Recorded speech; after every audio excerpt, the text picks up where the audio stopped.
Mga beshops, kung nakikita nyo nga yung part na yun ng wall ng living room namin, diba sobrang boring at walang dating. Kaya naman nagpagawa na ako ng personalized Sintra board photo tiles at ganito nga pala siya kakapal. Pag umorder ka nga, may kasama na nga rin palang nano tape yan, kaya hindi mo na kailangan magbutas pa ng pader nyo para may kabit yan. Napakaganda nga pala ng quality ng print ng picture na marireceive nyo dahil bukod sa ini-enhance pa nila yan, ay gumagamit pa sila ng mga top of the line ink tsaka printer. Ang bilis nga rin pala ng shipping nito at napaka-accommodating ni seller, napakabilis mag-reply sa mga inquiries. Pakulats nga pala yung naisipan ko ng style ng paglalagay ng mga picture dyan sa wall namin.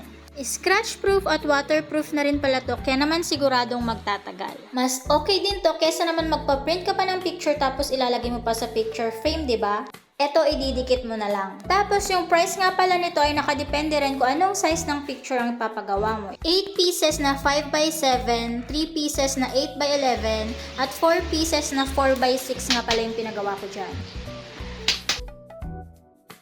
At charan! Eto na nga pala yung lahat ng picture na naidikit ko. Medyo hindi nga yan nakagitna dahil plano ko pang dagdagan pa yan ng marami. Oh, from this na boring na wall, from this.